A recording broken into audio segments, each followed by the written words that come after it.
আরে বাবা দাঁড়াও না, না দেখেই চলে যাচ্ছ? বুঝতেই তো পেরেছো অন্ধকার থাকতে বাড়ি থেকে বেরিয়ে পড়েছি, ট্রেনে করে কোথায় যাচ্ছি বসে। ছোট মনা তো ভীষণ উত্তেজিত যে কোথায় যাচ্ছি কোথায় যাব।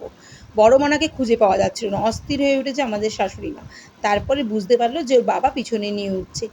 যাই হোক, সূর্যের আলো সবে উঠেছে। এবার দেখি একটা কুকুর নিয়ে পুলিশ ঘোরাঘুরি করছে ট্রেনের ভিতরে। প্রথমে তো ভয় পেয়ে গেলাম, তারপরে বুঝতে পারলাম এইটা একটা চেকিং হলো। ব্যাস তারপরে কি দিনের আলো ফুটে গেছে, কুঝিকঝিক কুঝিকঝিক করে ট্রেন তো এগিয়ে চলছে। তারপরে বলো তো, তোমাদের এরকম ছোট্ট ছোট্ট ট্যুর করতে কাদের ভীষণ ভালো লাগে? জীবনে দুঃখ কষ্ট অনেক কিছুই মানুষের রয়েছে, তার মধ্যেও নিজেকে মনকে ভালো রাখার জন্য কিছু কিছু সময় ফ্যামিলির সাথে ঘুরতে যেতে, এরকম ছোট্ট সময় কাটাতে ভীষণ ভালো লাগে। এবার দেখো, আমাদের ছোটো মনা বড় মনার ঘুগনি ভীষণ পছন্দ। একজন ট্রেনে এত সুন্দর একটা ঘুগনি নিয়ে উঠেছে যে আমরা আর লোভ সামলাতে পারলাম না। কিন্তু আমার একটু বিরক্তই লাগছিলো যে এই ছোট ছোট পাতায় কী বলছে 20 টাকা করে প্লেট। আমি বলেই বসলাম, কী বাবা দাদা এত দাম কিসের আপনার ঘুগনিতে? বললো, আরে খেয়ে দেখুন, আমার ঘুগনিতে কোনো আলু নেই, পুরো মটর দিয়ে সুন্দর করে বানানো, সত্যিই খুব টেস্টফুল ছিল। এবার বলেই ফেলি কোথায় যাচ্ছি, উঠলাম নামলাম সবই হয়ে যাচ্ছে, তোমাদের আদৌ বলাই হচ্ছে না আমরা কোথায় আসছি। কি বুঝতে পারলে? কেউ কিছু চিনতে পারলে? অনেকে চিনতে পেরেছো, অনেকে চিনতে পারোনি। যাই হোক, যারা চিনতে পারোনি বা যারা এখানে থাকোই না তাদেরকে বলে দিই, তারাপীঠ এসেছি, রামপুরহাট স্টেশনে নেমে এবার তাড়াতাড়ি করে টোটো খুঁজছি। বাবা ভীষণ গরম ছিল সেদিনকে।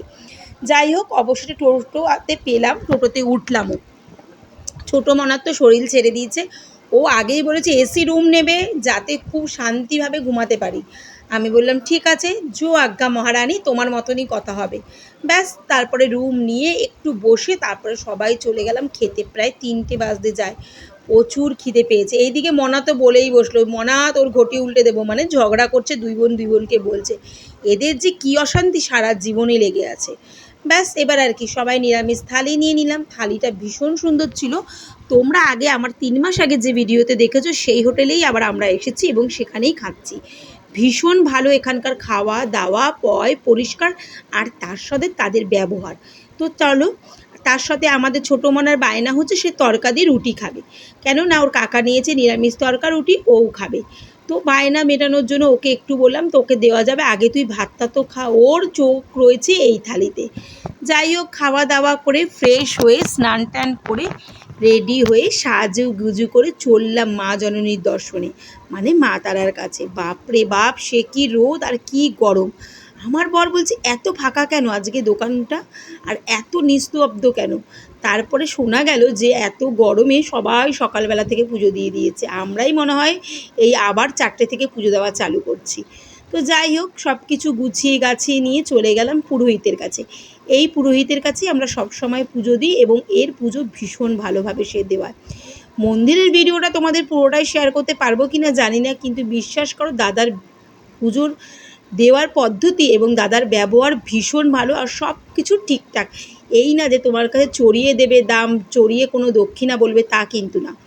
আমার বড়মশাই 2টো পদ্ম নিয়ে আসলো মায়ের চরণে চড়াবে বলে, ডালা সাজানো। আমরা লাইনে দিয়ে দেখি ও মা এ কী কাণ্ড, লাইন তো পুরো ফাঁকা। মা আমাদের কষ্টটার দাম দিয়েছে বাবা এত গরমে।